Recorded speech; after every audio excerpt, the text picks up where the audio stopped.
Iniciar video. ¿De una vez? Participar. Ahí ya estamos. Estamos nosotros, pero nadie más entra todavía. Mira, Juan, este es el que está invitando y aquí ya están los que... Por eso, pero no están todavía. Ahí. Ya están entrando, mira. Ahí entró. Ya están entrando todos. Córrete un poquito tú, para que no te veas como tan... Ahora estás tú. No, yo quiero que tú te veas. Es que no. Quiero es que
Ese debe ser el invitador.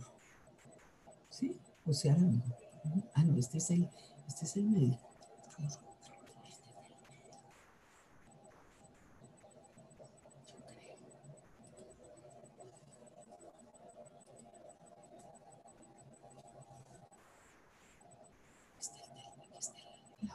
sí, no se oiga, no oigo. Ah, pero es que están sin micrófonos.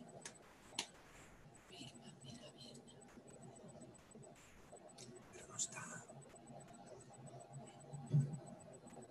Entonces tienen que abrir el audio.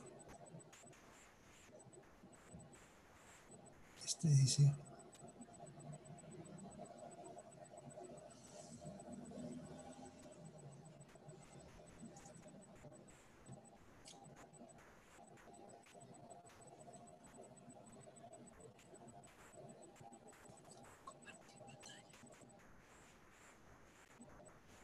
Estamos por el micrófono.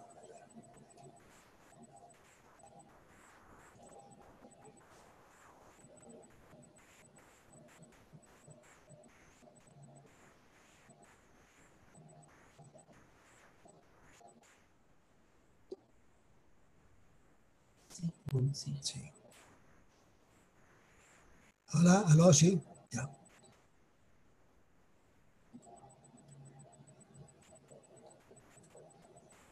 Oímos todo, ¿no?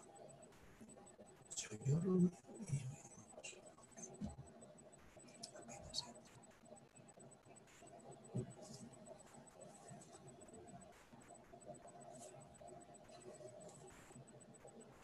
Ese es el médico. No sé, a ver. Ese es el médico.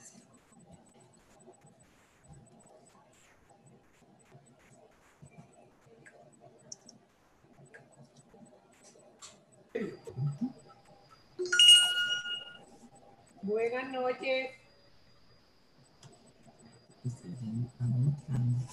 Buenas noches.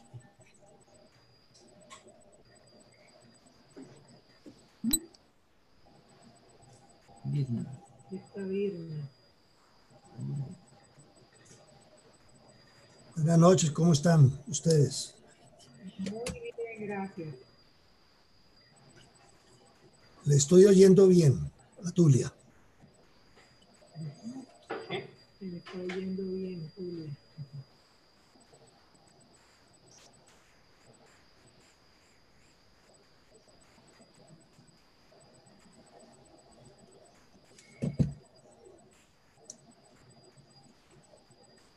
Ya tiene apagado toda la luz. No. Yo creo que... Ya está de lo que tenía que...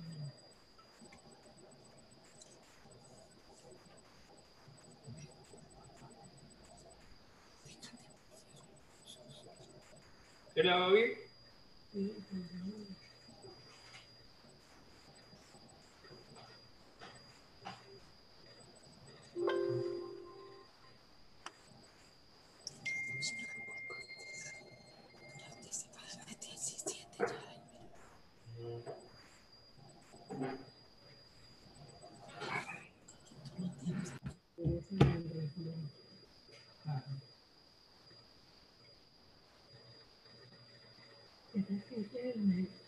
Sí, claro.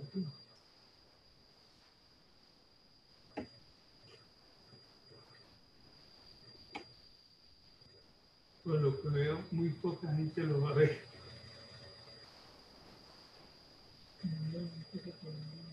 ¿Está abierto? Sí, está abierto.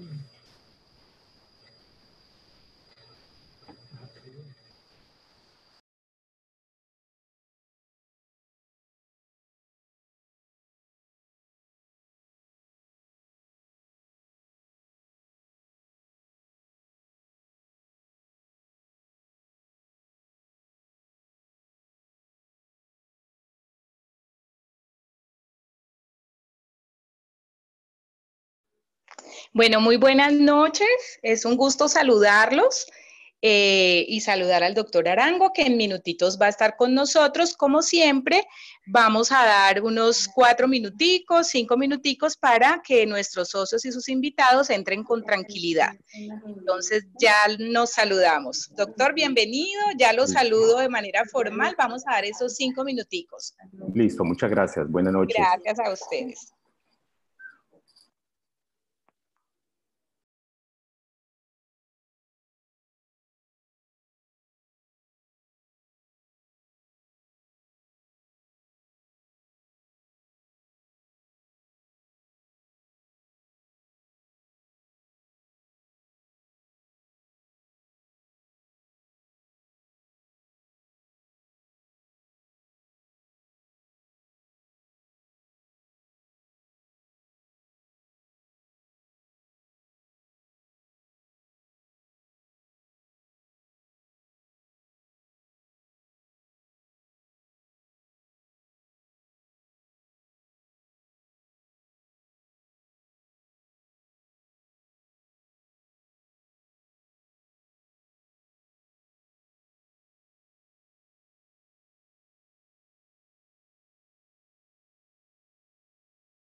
El presidente nunca tuvo un trato personal con el caso Sierra. Ello fácilmente se puede corroborar con las propias interceptaciones y con sus registros migratorios. Sobre el Tuzo Sierra, la entrevista... Les invitamos, por favor, a que revisen que sus micrófonos estén silenciados. Gracias.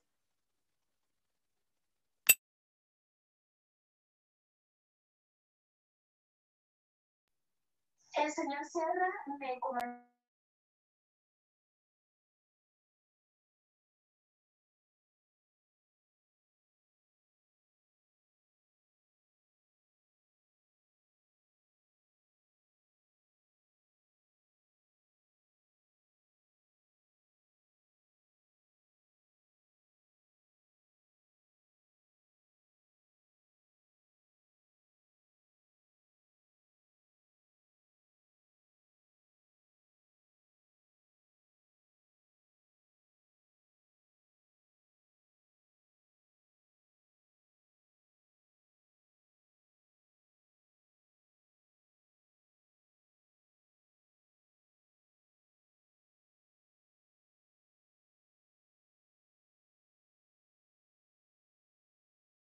entonces lo puede preguntar acá. Aquí se lo traje, no se prendió. Ah, bueno.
Bueno, muy buenas noches. Es un gusto saludarlos y darles la bienvenida a nuestras charlas que tenemos en semana.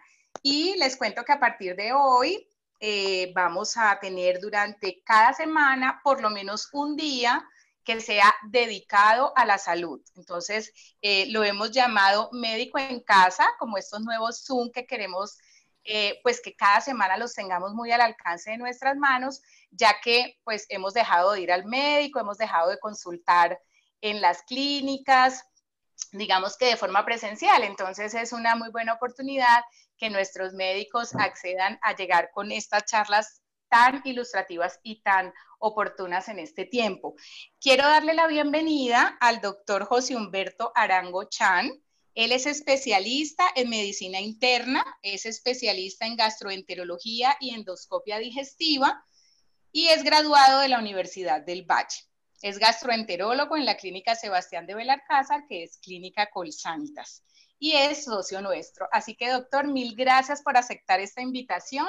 Y bueno, estamos aquí para escucharle y dar también nuestras preguntas al final de su charla. Vamos a tener ese espacio de preguntas y respuestas. Bienvenido. Listo, Virna, muchas gracias. Gracias por la invitación, y la idea de este espacio es poder compartir con ustedes algunos conceptos en diferentes patologías y específicamente en el caso que me toca a mí en la enfermedad por reflujo, una enfermedad que ha ido aumentando en el tiempo. Voy a compartirle la pantalla para que un segundito.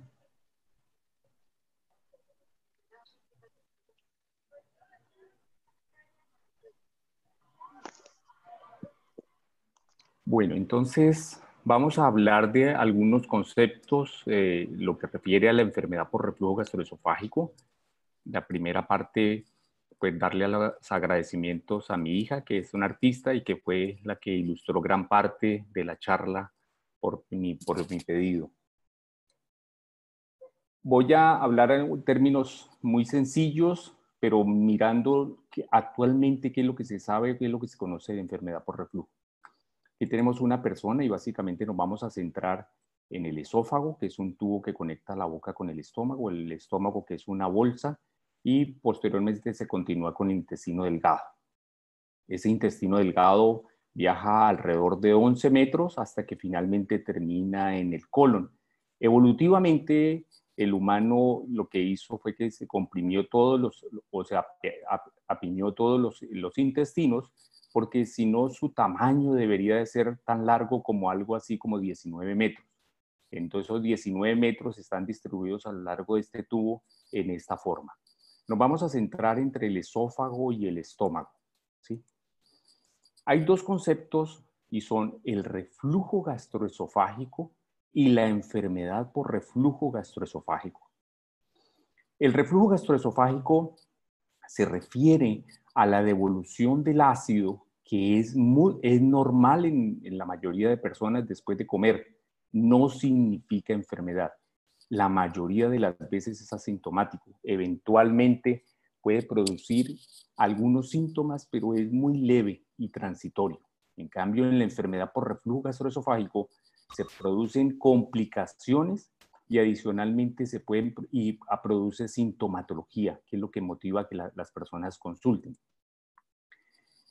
Esta es una forma para un esquema para mostrar cómo estos son los pulmones, este es el esófago, este es el estómago, que es una bolsa que se continúa con el intestino delgado. Ustedes ven que el esófago viene aquí y él continuamente se está cerrando y se cierra. Es un músculo que se cierra para que la comida no se devuelva, y él solamente se debe abrir cuando uno come. Adicionalmente, hay un músculo que se llama el diafragma. Imagínense una tela, una gran tela que divide o separa los intestinos de los pulmones, y a través de un pequeño huequito pasa el esófago, ¿sí? Ese diafragma, o que es ese músculo, cuando se contrae, es decir, cuando los pulmones se expanden, o sea, en la inspiración profunda, hace que aprieten mucho más a este mismo nivel donde está el músculo del esófago, que se llama esfínter esofágico inferior.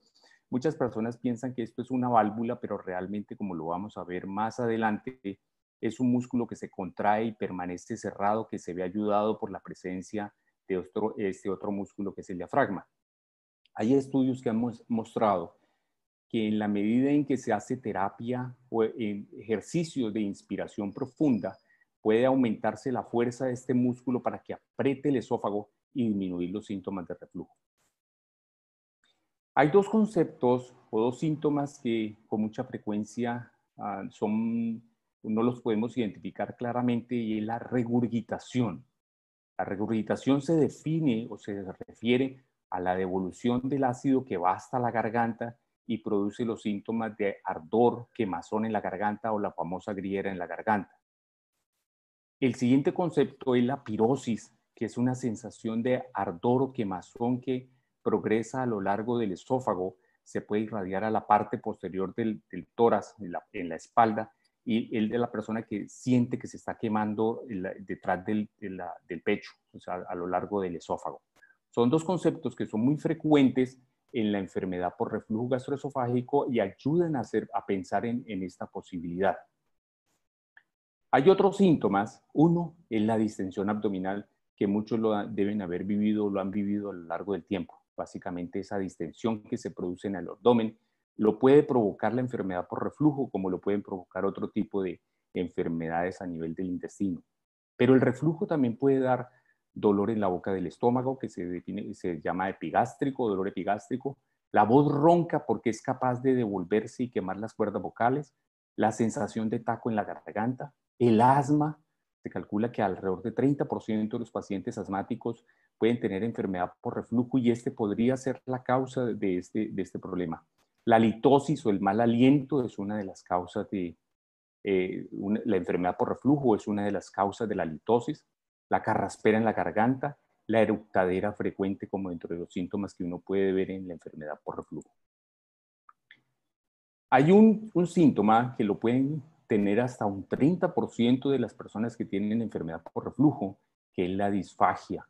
La disfagia se refiere a que yo como el alimento y siento que se me atranca el alimento. Es un síntoma que puede ser del reflujo, pero también hace parte de otras complicaciones del reflujo, como que se estreche el esófago o que pueda aparecer una lesión neoplásica o cáncer en el esófago. ¿Por qué aparece el reflujo? ¿Qué sabemos hoy en día? Aquí estamos en un acercamiento mayor. Este es el esófago, esta es la entrada al estómago, y en la entrada al estómago ustedes ven que el músculo es mucho más fuerte, ¿sí?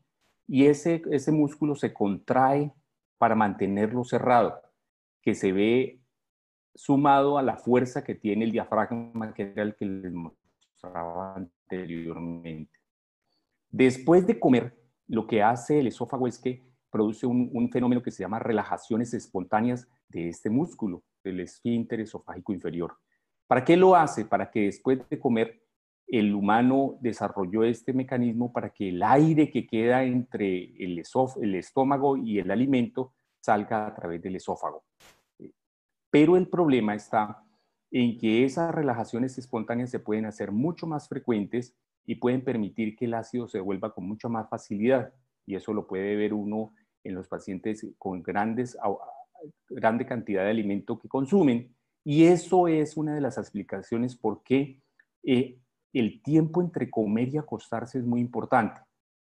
Entre más rápido se acueste uno, en la persona que tiene enfermedad por reflujo especialmente, el ácido se puede devolver con mayor facilidad y pueden desarrollar enfermedad por reflujo o los síntomas específicos de esta enfermedad.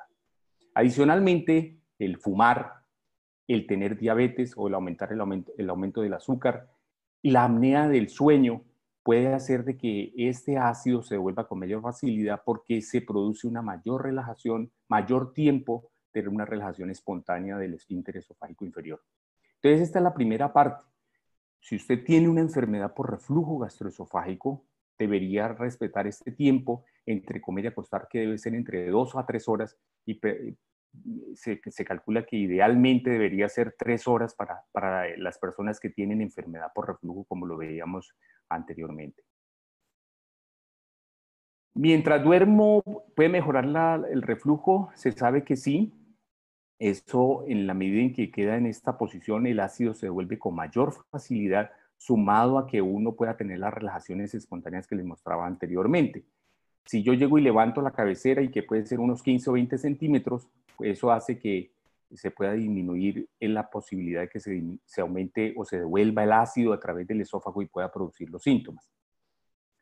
Una de las recomendaciones que dábamos nosotros como médicos hace mucho tiempo era que le colocaran 2 ladrillos a las cabeceras de la cama. Sin embargo, personalmente yo he abandonado esto porque la cama se desajusta, uno termina durmiendo en la mitad de la cama y probablemente su pareja lo termine echando de la cama.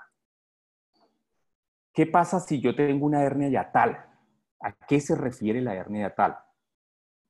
¿Se acuerdan que les mostraba aquí que este es el esfínter esofágico inferior, ¿sí? Y este es el diafragma.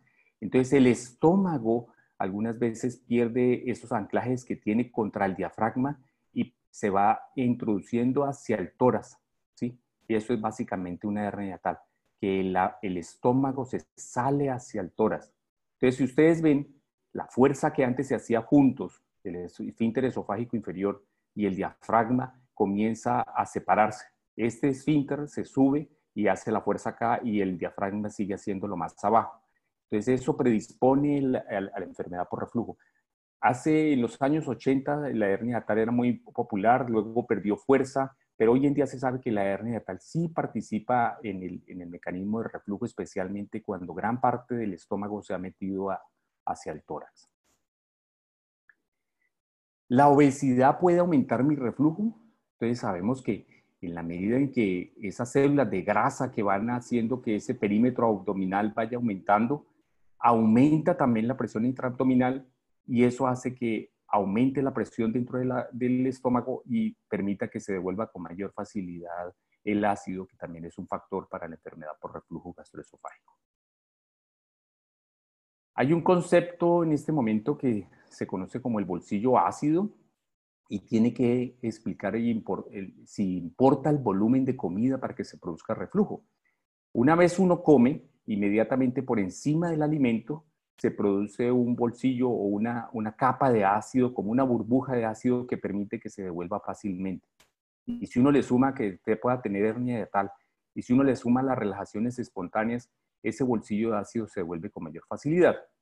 Esa es la explicación del por qué uno debería, si tiene enfermedad por reflujo, comer varias veces al día con volúmenes más pequeños para que el estómago no quede tan lleno y no se forme esa capa de ácido importante que es como, hagan de cuenta, como una burbuja en el estómago. Se sabe que en enfermedad por reflujo, si ustedes ven aquí, esa es una representación mostrando que el esófago, cuando uno deglute, tiene movimiento para impulsar el alimento de la boca hasta el estómago. En la enfermedad por reflujo, con mucha frecuencia, ese movimiento se ve alterado. Sumado a que la salivación, que es importante porque tiene bicarbonato y bloquea el ácido, puede verse disminuida por la edad, por muchos de los medicamentos que estamos tomando, hace que se disminuya la salivación, o algunas enfermedades que pueden disminuir la salivación hacen que la enfermedad por reflujo pueda aumentar y no se pueda depurar claramente el ácido. ¿Y el ácido qué pasa? Entonces, ¿qué sabemos hoy en día? El ácido, aquí está representando en la parte naranja, el ácido lo que hace es que viene, separa las células del esófago, esto es representando las células del esófago, daña esta célula, ¿sí? Y al dañar esta célula, lo que activan son los famosos linfocitos T, que ya deben haber escuchado a lo largo del tiempo con lo de la enfermedad del coronavirus, que es una del sistema de defensa, y ese sistema de defensa lo que hace es tratar, en defendiéndonos, provoca mayor inflamación a este nivel. Pero si uno le suma, por ejemplo, el cigarrillo, lo que puede hacer es que ese cigarrillo, el humo del cigarrillo, los componentes que tiene, puede hacer que esas células que se ha quemado y vuelve y se regenere, pueden terminar haciendo que esa regeneración tenga errores genéticos y permita que se puedan producir células anómalas y ahí pueda aumentar el riesgo de cáncer de esófago. ¿Cómo funcionan los antiácidos? ¿Sí? Y especialmente uno de los antiácidos, que es el alginato, lo que hace es que cuando uno lo consume, él simplemente se une con el ácido y lo bloquea en ese momento. Y por eso el antiácido es bueno solamente para este momento. Es muy puntual. Se toma el antiácido, le bloquea el síntoma, especialmente, por ejemplo, lo que es la fatiga, lo que es la regurgitación, lo que es la pirosis, pero 30, 40 minutos después puede volver a tener otra vez el síntoma porque es muy transitorio para controlar este síntoma. ¿Debería tener una dieta especial? A lo largo del tiempo, los médicos aprendimos que había una dieta gigante de las personas que tenían reflujo, tenían que evitarlos, empezando por el café, el alcohol, chocolate, las grasas, jugos ácidos, pastas de tomate. Sin embargo, lo que se ha visto es mucha controversia al respecto, porque un año el café sí, el otro año siguiente no, un año el chocolate sí, el año siguiente no. ¿Qué se sabe hoy en día? Que las personas que tienen enfermedad por reflujo pueden tener unos alimentos que son sistemáticamente pueden reproducir los síntomas. Solamente en aquellos casos vale la pena retirarlo de la dieta ese alimento, ¿sí? Digamos, por ejemplo, yo puedo tener dos personas que una consume un vaso de jugo de naranja, no le pasa nada, el otro toma un sorbo y ese desarrolla inmediatamente los síntomas. Ese que desarrolla los síntomas debería quitar la dieta. Debería quitar ese jugo de naranja, pero no vale la pena realizar esos cambios en lo que respecta a la dieta de quitarle una gran cantidad de alimentos que lo que hace es mortificar la calidad de vida ya deteriorada por la misma enfermedad por reflujo. Y entrándonos a algunos medicamentos, vamos a tocar dos medicamentos. Ya les contaba que el antiácido solamente sirve para el momento, no soluciona el problema, solamente controla el síntoma. Venía la ranitidina, que hace muchos años era el único medicamento o uno de los grupos de los medicamentos que se podían usar. Aquí es para mostrar que este es el vaso sanguíneo, ¿sí? Este es para mostrar la pared del estómago, y en la pared del estómago hay una célula que se llama la célula parietal, que es la encargada de producir el ácido. Entonces la ranitidina lo que hacía es que va por la sangre, se une a esta célula y bloquea la producción de ácido. No tan potente como otros medicamentos nuevos, pero permitía hacerlo. Sin embargo, en noviembre del año pasado, la FDA sacó una alerta importante y tenía que ver con esto. Puedo seguir tomando la ranitidina porque resulta que los componentes que contenían la ranitidina, específicamente el Zantac, que es una marca comercial, tenía nitroso dimetilamina. Esta sustancia, cuando se exploró en las tabletas, estaba por encima de los valores normales, y el rastreo que se ha hecho en otras partes del mundo parece que también es igual. Produce daño en el hígado, y la parte más importante es que podría producir cáncer de hígado a largo plazo. Como no se sabe cuál es el impacto actual, la recomendación mundial, incluida Colombia, el INVIMA, suspendió la administración de la ranitidina como forma preventiva hasta que no se aclare realmente cuál es el impacto. Por esa razón, en este momento, no se debería estar consumiendo la ranitidina.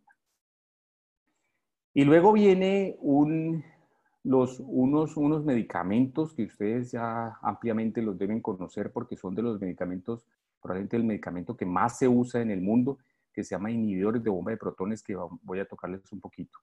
Aquí es para mostrarle año 89, aparece el omeprazol, 95 el lansoprazol, luego el 99 el rabeprazol, pantoprazol, esomeprazol y dexlansoprazol por acá en el 2003. ¿Cómo funcionan este tipo de medicamentos? Y ahí viene una pregunta, ¿importa el momento en que me tome la medicación? Entonces, sí importa eso. Aquí es un esquema para mostrar que la tableta viene por acá, viene por la boca, pasa por el esófago, llega al estómago, y cuando llega al estómago pasa al intestino delgado, y ya en el intestino delgado se comienza a absorber, viene a través de los vasos sanguíneos, y a través de eso llega hasta la pared del estómago, y específicamente llega a esa célula que les mostraba anteriormente, que es la célula parietal, ¿sí?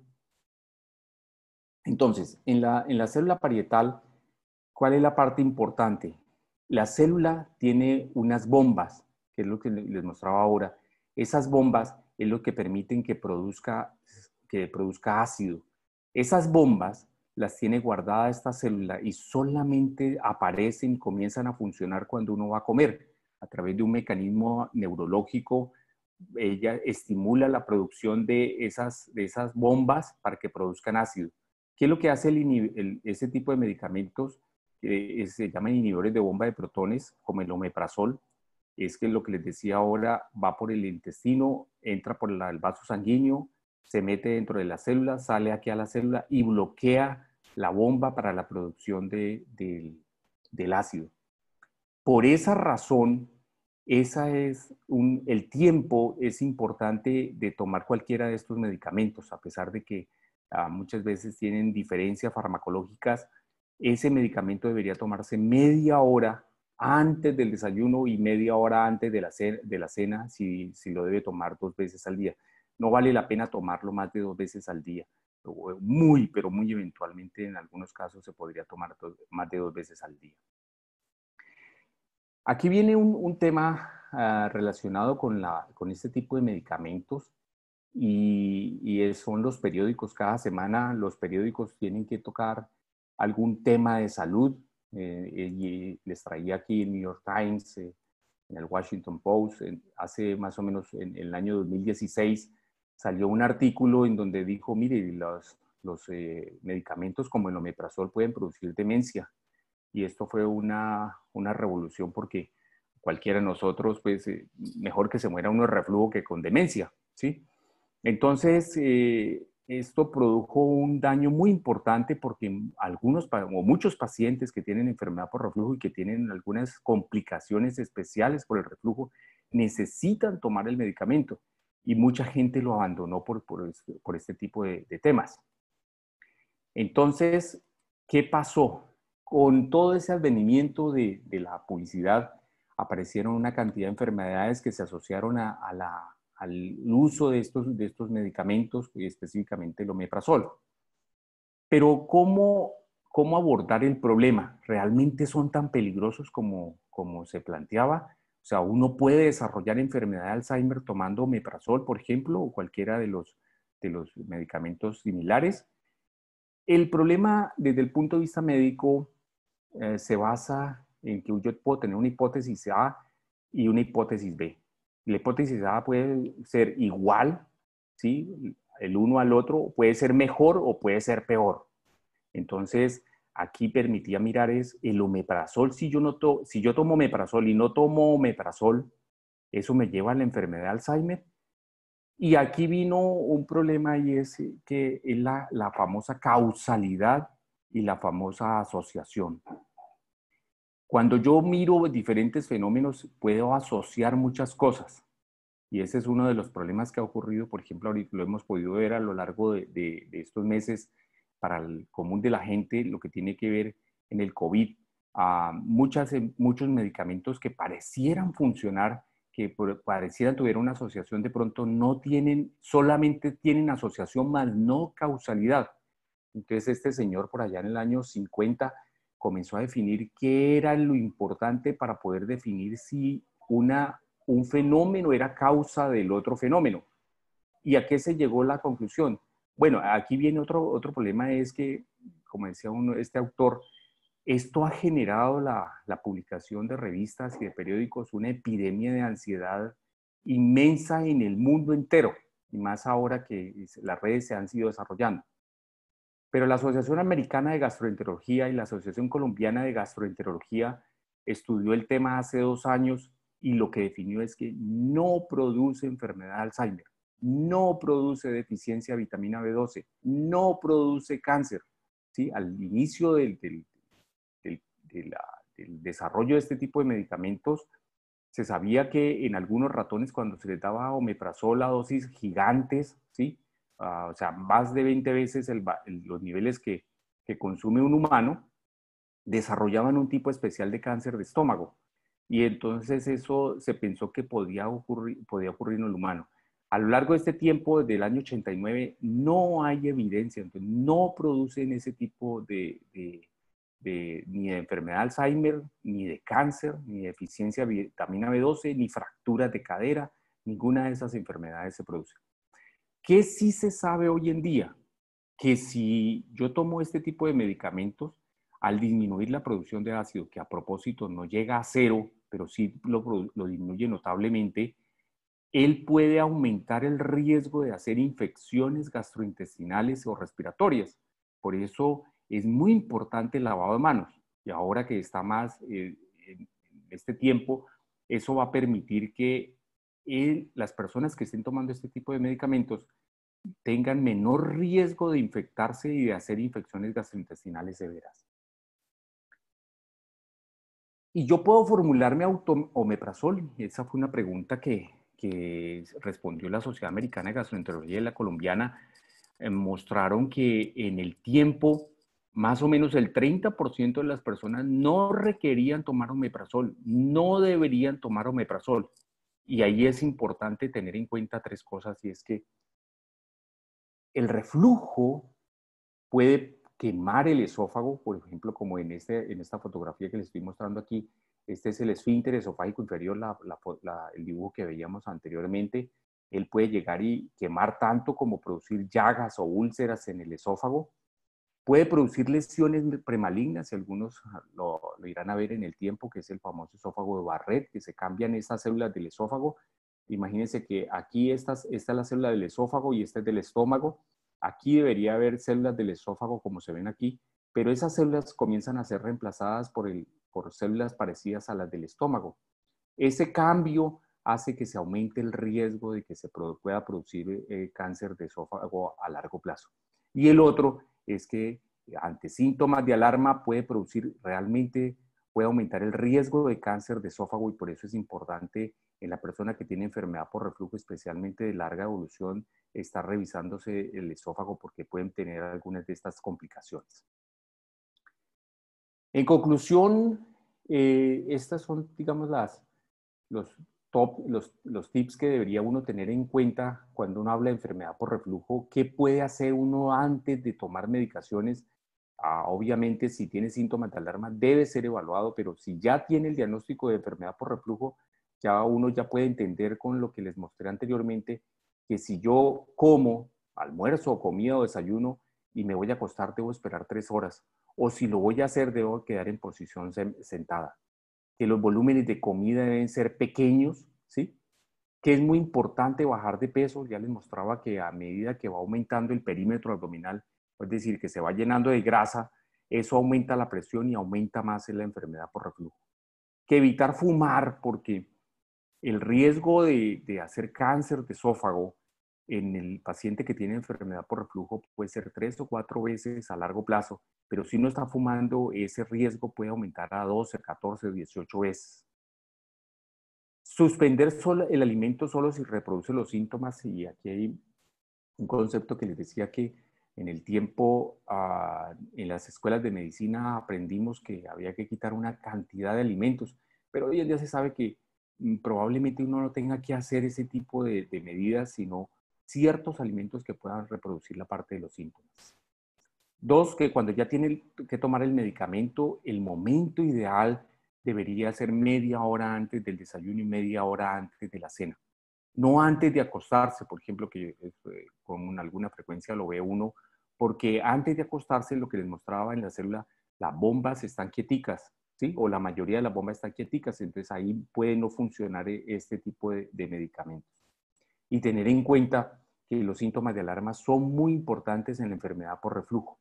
Es decir, no necesariamente por el hecho de que uno tenga síntomas, uno los pueda controlar con bicarbonato, los pueda controlar con alginato, los pueda controlar con omeprazol o cualquiera de ellos, sino que si tiene síntomas de alarma, debe ser evaluado adecuadamente. Digamos que esto es básicamente lo que yo les traía.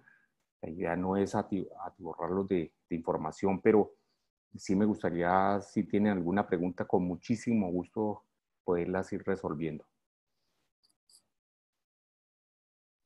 Sí, doctor.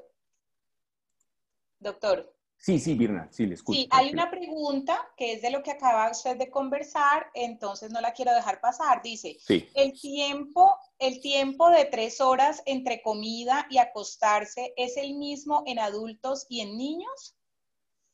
Digamos que en niños es más difícil pues, tener lo de las 3 horas en esa parte, pero se sabe que, a ver, ellos tienen muchas veces el mecanismo de reflujo, tiene un mecanismo un poquito diferente a los adultos en la medida en que hay inmadurez en la parte del esófago, pero idealmente uno sí por lo menos 2 horas. 2 horas debería de tener en los niños.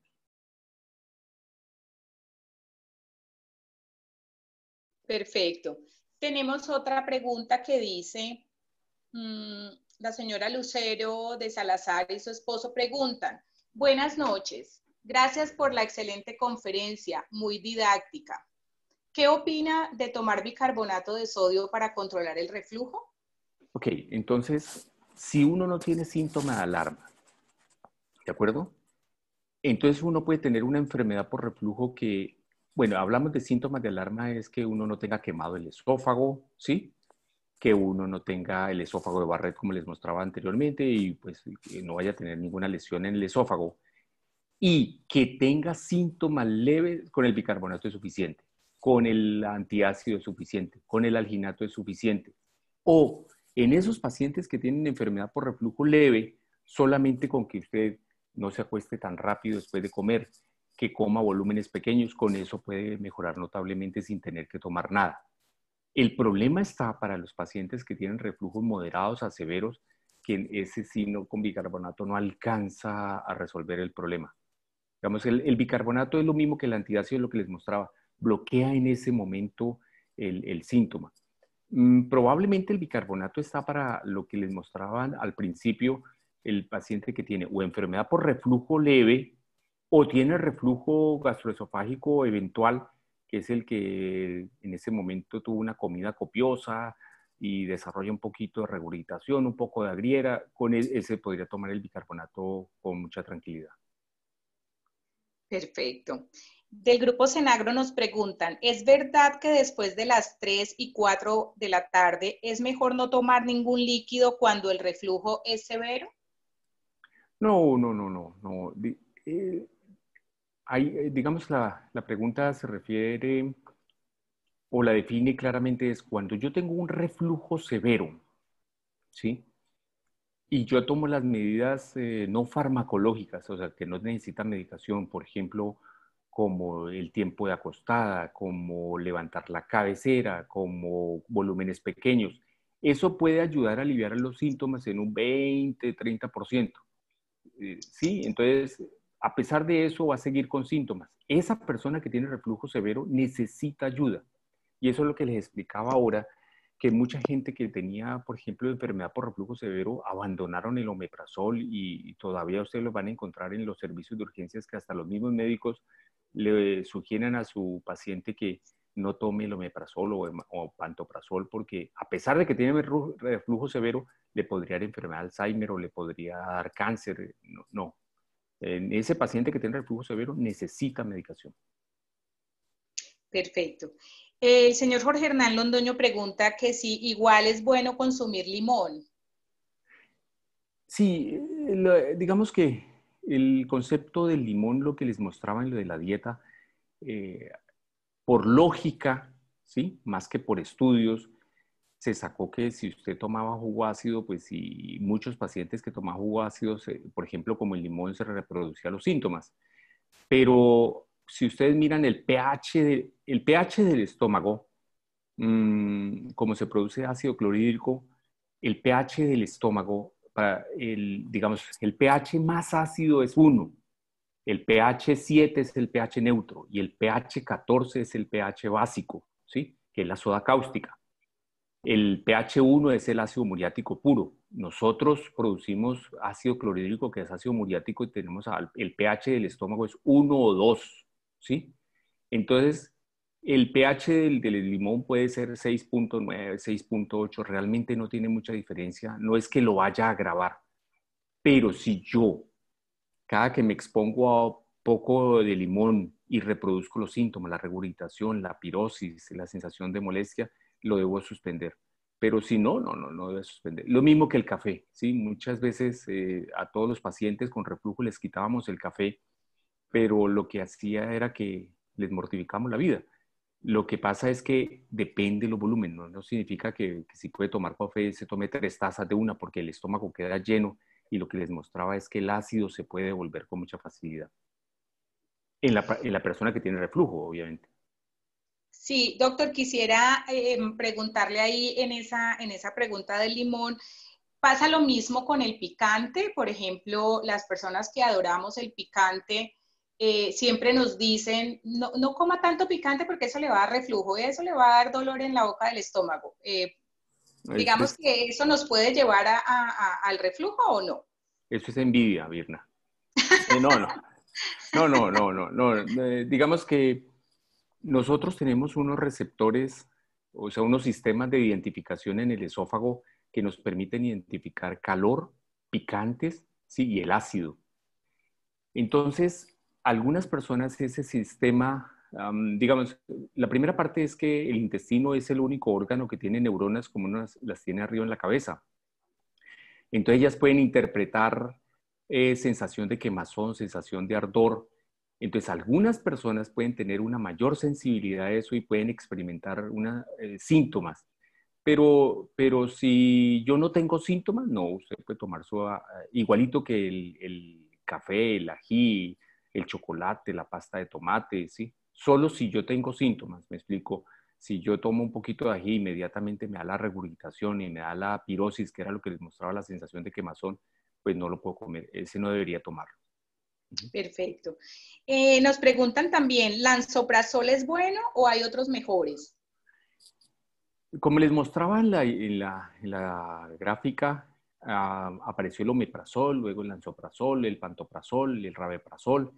Entonces, cada vez apareció cada uno de los medicamentos con mayores o mejores ventajas el uno sobre el otro. ¿Qué sabemos hoy en día? Que todos son iguales, pero uno como persona puede responder mejor a un medicamento que al otro. Me explico. Por ejemplo, yo tengo pacientes que no responden al omeprazol, lansoprazol, solamente responden al rabeprazol, por ejemplo, o viceversa. Digamos que es una respuesta personal, pero cualquiera de ellos, su efectividad es igual.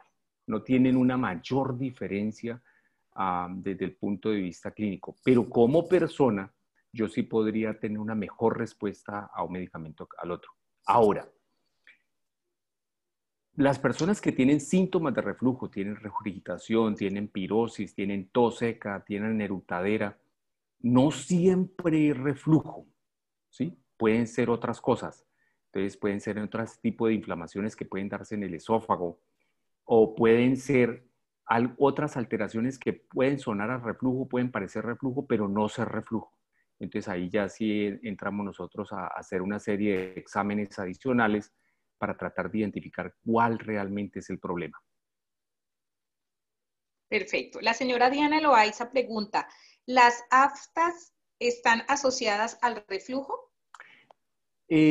Cuando tienen enfermedad por reflujo, puede aparecer lo que les mostraba ahí, halitosis, o sea, mal aliento. Se puede devolver y puede ser una de las causas de caries en las facetas posteriores de los dientes y pueden llegar a producir aftas, ¿sí? Digamos, una gran parte de las aftas no es claro por qué se producen, ¿sí? Pueden tener un efecto inmunológico, pero la enfermedad por reflujo sí puede llegar a producir este tipo de lesiones. A nivel de la cavidad oral, incluso hay una muy fuerte incidencia, una muy fuerte evidencia de que pueden llegar a devolverse tanto el ácido que no solamente quema las cuerdas vocales, sino que puede producir cambios en los oídos, otitis, por ejemplo, en los niños se ve con alguna frecuencia, sinusitis, y pueden llegar a producir lesiones en la boca. Gracias. El señor Jairo Barón pregunta, ¿es recomendable caminar después de comer? Sí, digamos que, ¿qué es lo que hace cuando uno está caminando, que está en posición supina? Y lo que les decía anteriormente, cuando uno está de pie, lo que hace el esófago es que llega y se abre por unos 10 segundos para que salga al aire. Digamos, es un mecanismo compensatorio para que se haga. Cuando yo estoy caminando, lo que está haciendo el estómago, imagínense que es una mixer, ¿sí? Es una mezcladora, él está mezclando, mezclando, mezclando. Durante una hora más o menos él está mezclando la comida y echándole ácido para poder pasarla al intestino. Digamos, eso sí permitiría que el estómago tenga un mejor vaciamiento. El señor Jaime Zuluaga anota que está claro que para tomar la pasta es media hora antes de desayunar y media hora antes de comer. ¿Es Sí. bueno dormir por el lado izquierdo? Sí, digamos que son pequeñas medidas que pueden ayudar un poquito, ¿sí? No son perfectas. Digamos que lo de dormir del lado izquierdo, una temporada que se le dio importancia, pero su impacto real en la enfermedad, en la solución de la enfermedad por reflujo, es muy poquita, ¿sí? Entonces, por eso probablemente ni lo toqué el tema por esa razón. Digamos, las dos medidas más importantes que han tenido mayor fuerza desde el punto de vista de estudios es el tiempo acostada, las 3 horas, y los volúmenes pequeños de comida, por lo que les mencionaba anteriormente. Lo de la cabecera, lo que les decía, es muy complicado porque en la cama se desajusta, termina uno durmiendo en el borde de la cama, entonces eso no es tan práctico como uno quisiera. Y la otra es comprarse la cama pues médica, pero pues son 12 millones de pesos más o menos que cuesta la cama médica, entonces es más difícil. Gracias, doctor. La señora Ángela Bonilla pregunta, ¿qué apreciación tiene usted sobre el Gaviscon? Que sí es bueno. Sí, sí, digamos lo que les mencionaba en una de las diapositivas.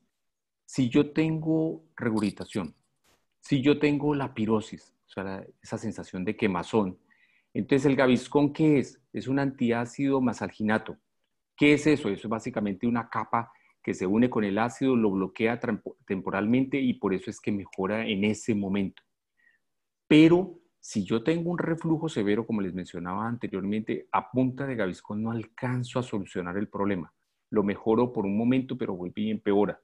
Entonces, digamos que el Gaviscon tiene un papel en los síntomas leves o en el paciente que tiene reflujo severo y que yo lo tengo con medicamentos como el omeprazol, pantoprazol o cualquiera de ellos, y que de pronto me hace una regurgitación, ahí puede servirle el Gaviscon o le puede ayudar a mejorar mucho más. Perfecto. Digamos como un medicamento de rescate para esos momentos. Ese es el que lleva uno en la cartera y cuando se siente mal, pues de una, Sí, claro, para claro. poder seguir, digamos, en la visita o en... Perfecto. O seguir comiendo, por ejemplo. Sí. Dice, bueno, aquí no tiene nombre, pero nos preguntan si se toman muchos medicamentos, ¿se debe tomar esomeprazol? Una muy buena pregunta, ¿sí? Entonces, ¿el omeprazol para qué está definido? Está definido para ciertas enfermedades, incluida la enfermedad por reflujo gastroesofágico, ¿sí? 2, no por el hecho de que yo tome 2, 3, 4, 5 medicamentos tengo que tomar omeprazol. No, ese no lo debe tomar, ¿sí?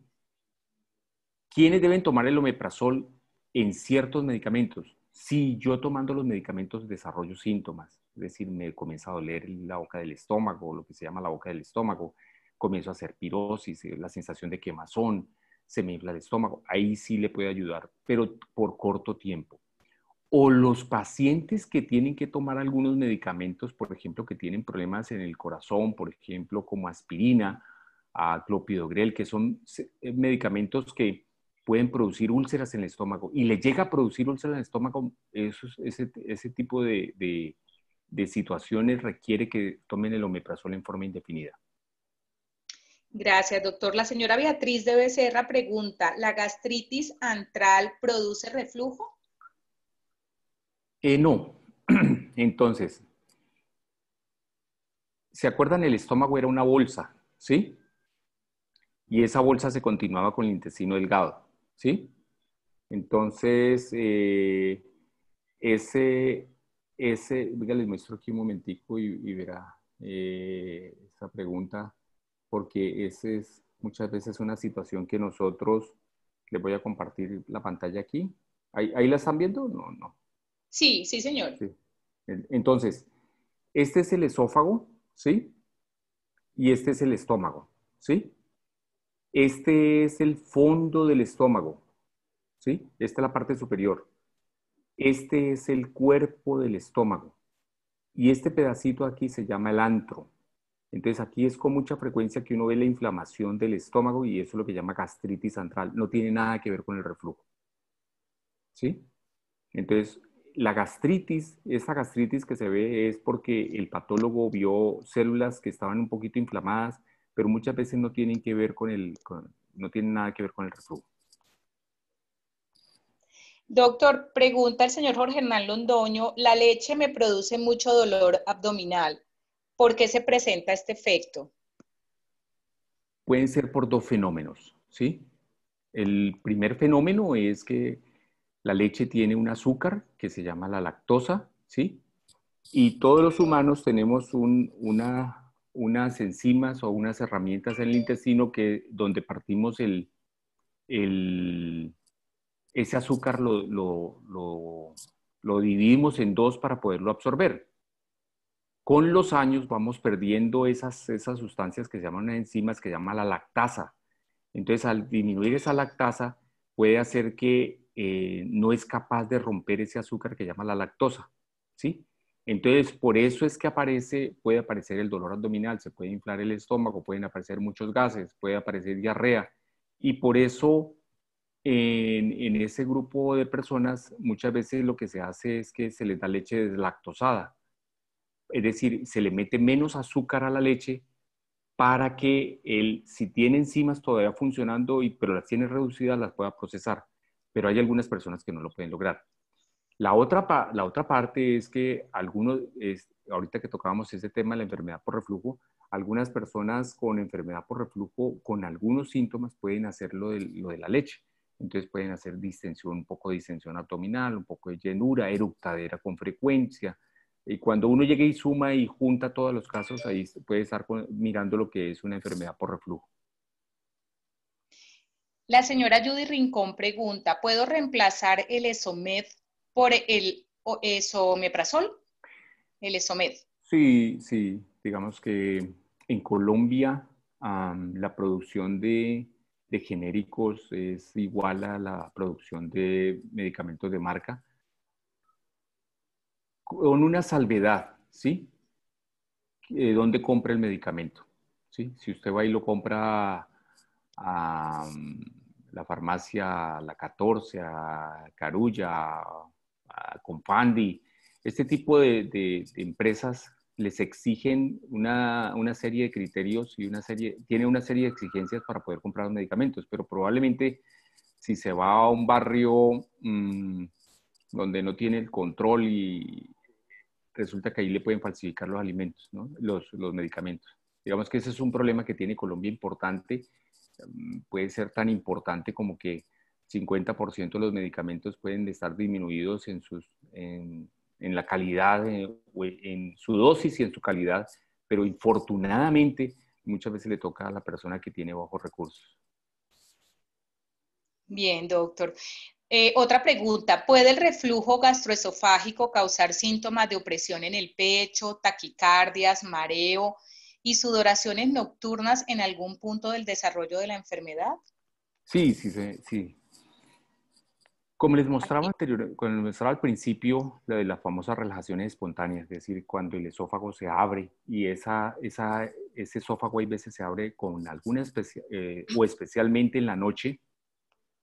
Cuando el ácido se devuelve, esa es una de las causas de dolor torácico, tanto que hay veces uno no puede diferenciar si es un infarto o no. Y algunas personas que han tenido esos síntomas, que es el dolor detrás del pecho opresivo, que se pasa al cuello irradiado, que no le deja como comer, como que está trancado, muchas veces van al servicio de urgencia y primero que hacen es descartarle que tengan una enfermedad coronaria, porque se parece como si fuera un infarto y puede dar sudoración, mareo, y obviamente pueden entrar también crisis de pánico adicional porque uno dice, me infarté. Bien, doctor. Hay dos preguntitas más tenemos Sí. y dice, el alsucral, ¿qué efectos tiene en el reflujo? Digamos que sucralfate, que es el compuesto que tiene este tipo de medicamentos, lo que hace es que forma como una pasta para bloquear el ácido. No es tan potente como el alginato y por eso muchas veces no se usa, digamos, para este caso específicamente, porque no es el que bloquea el ácido como lo hace, por ejemplo, el antiácido con el alginato, como el Gaviscon, por ejemplo. Bueno, y el señor Andrés pregunta, para detectar un alimento que hace daño, ¿el efecto se siente inmediatamente o puede sentirse durante el día o después?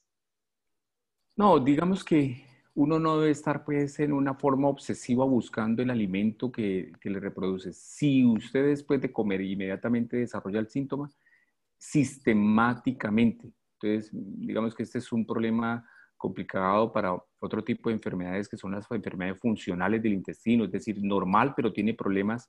Entonces usted va a notar que hoy son los frijoles, mañana son la lenteja, al otro día es el arroz, al otro día es la carne y al otro día hasta el agua le puede reproducir los síntomas. Entonces, no vale la pena pues ponerse en esa obsesión por buscar pues el alimento que le quito, no, solamente si es algo sistemático, ¿sí? No sé si... Perfecto, Sí. doctor. Y una última pregunta que tenemos aquí en el chat. Bueno, tenemos todavía 5 minutos por si alguien de pronto no nos ha puesto su pregunta y quiere que el doctor le ayude. Dice, cuando uno toma calcio y le cae mal, ¿es porque puede sufrir de reflujo? Puede sufrir de reflujo, ¿sí? Y ahí viene otra recomendación que de pronto no la toqué ahora, y es que en el reflujo el movimiento del esófago se puede ver alterado. ¿Se acuerdan esa gráfica que les mostraba cómo se movía el esófago para llevar la comida? Hay veces puede ser muy lento o muy detenido y por esa razón, en esos casos donde uno tiene enfermedad por reflujo y tiene que tomar medicaciones, por ejemplo, como la aspirina, ¿sí? Debe tomarla con buena cantidad de agua porque se puede quedar pegada en el esófago y puede formar úlceras. Pero la otra parte es que cualquiera de los medicamentos, unos más que otros, pueden producir síntomas, pueden dar dolor abdominal, cualquiera.